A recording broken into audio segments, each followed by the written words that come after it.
مانگەک دەرمانەیە 4 مانگ نییە ئێ نەخۆشی تالاسیمیاش مدە الحیات پێویستی بۆ دەرمانەیە چۆن پێویستی بە خوێنە ئەوەش پێویستی بۆ دەرزی و دەرمان. سروە عەلی وتەبێژی کۆمەڵەی تالاسیمای هەولێر و لە هەمان کاتیشدا توشبوویەکی ئەو نەخۆشیەیە.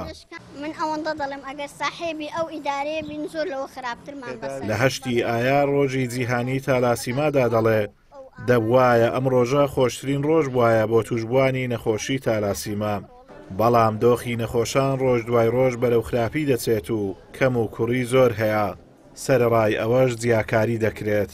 ئەمڕۆ ڕۆژێکی دەبوایە خۆشترین ڕۆژ وایە یادی تالاسیمیایە بۆ توشبوانی تالاسیمیا.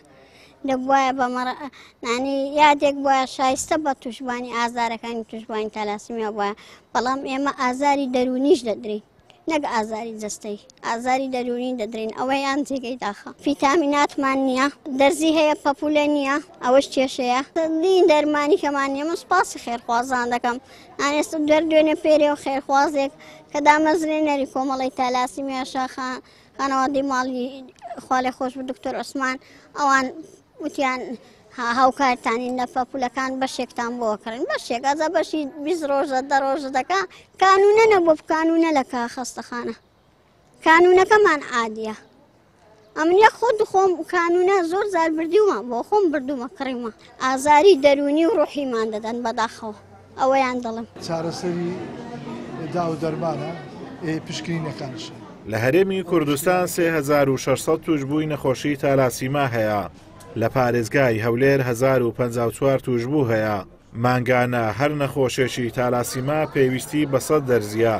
بەڵام بەهۆی نەبوونی دەرزی پێویست نەخۆشەکان تەنها 40 دەرزی مانگانەیان بۆ دابین دەکرێت. ئەمڕۆ 8 مایز ڕۆژی تەلەسیمیای جیهانیە. دەکرێت ئەمە لە هەموو کوردستان لە هەرێمی کوردستان 3600 توشبووی نەخۆشی تەلەسیمیامان هەیە. بە تایبەت لە سنتەری تەلەسیمیای هەولێر 1054 توشبووی نەخۆشی تەلەسیمیامان هەیە. مانگانە هەر توشوێک نەخۆشی تەلەسیمیا پێویستی بە 100 دەرزی هەیە. بەس ئێمە لەبەر ئەوەی ئەو بڕەمان پێ دابین ناکرێت لە بەغدا کە دێتن ئێمە تو هەر توشبێکی نەخۆش تەلەسیمیا 40 دەرزی دابین دەکەین. ڕۆژانە توشبوانی نەخۆشی تەلەسیمیا دێن سەردانی سەرەکەمان دەکەن بۆ وەرگرتنی خوێن. ڕۆژێک بۆ ڕۆژێک 50 هەتا 6 توشبووی نەخۆشی تەلەسیمیا دێ خوێن لە سنتەرەکەمان وەردەگری. بۆ نمونە حەبی ئێکشجێتی کوالیتی بەرز نیمانە ئەو کوالیتی نزمە وهروە جگە لەوانش کۆمەڵێک دەرمانی لاوەچیمان هەیە وەکو دەرمانەکانی پرۆتینات و هەروەها جگە لەوانە کالیسیۆم و جگە لەوانە ڤیتامینەکان زۆربەی کات لە دەرمانخانەکانمان نامێنن.